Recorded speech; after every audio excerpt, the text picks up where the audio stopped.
The All-America city of Dubuque has seen many changes in its nearly 200-year history. Located on the banks of the Mississippi River, it attracted primarily Irish and German immigrants.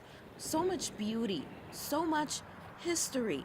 But some say beyond the beautiful backdrop, they're not feeling the love here in the Heartland. I have faced a lot of racial tension here over the 25 years I've been here. The N-word, ignorance, thinking you're big, dumb, and black. This is Fred Davis. Fred moved here from Chicago to go to college. During that time in the early 90s, Dubuque was thrust into the national spotlight because of cross burnings and rallies from the KKK and other white nationalist groups. I looked down, it was a cross. It's like 4 or 5 foot tall cross. It's kind of surprised. I mean, you only see that stuff in the papers. That was the most frightening and alarming thing I'd ever seen.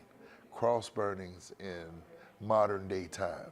Fast forward 25 years and history repeats itself. Last year in April, 2 burned crosses are discovered here near Washington Street, one of Dubuque's most diverse neighborhoods. More than a year later, no one has been arrested.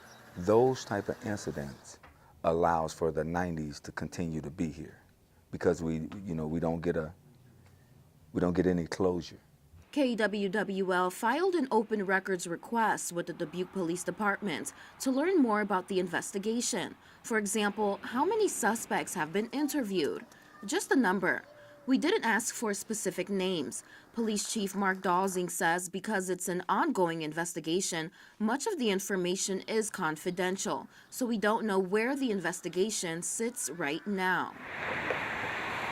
Despite those negative cases police have had to investigate, there are many positives driving change. Dubuque has continued to become more diverse. In 2000, the minority population was barely 4%. It now has doubled to an estimated 9%. Mayor Roy Buell. We were different from many other communities. We were so homogenous. We have made big strides. But are there racial tensions in Dubuque? What do you think? Well, you know, I think as far as racial tensions, I really don't see a lot of that myself. Oh yes, there is tensions in this city. I believe the root cause is lack of communication.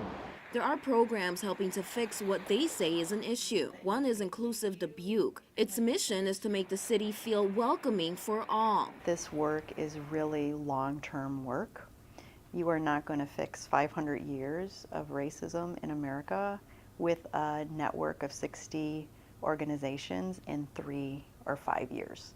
It's just not going to happen. Most recently, they launched the I'm a Dubuquer campaign. This video features people from different backgrounds.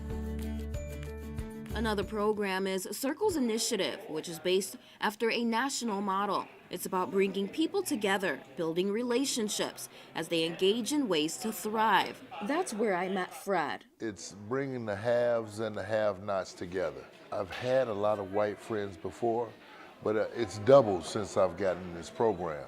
Going forward, people I spoke with hope Dubuque will only continue to progress as people from different cultures make this town their home. If you're here to live and work and enjoy life, you're a Dubuquer. And I want that, make sure everyone understands that. I've made it through. I've made it through. A long way to go.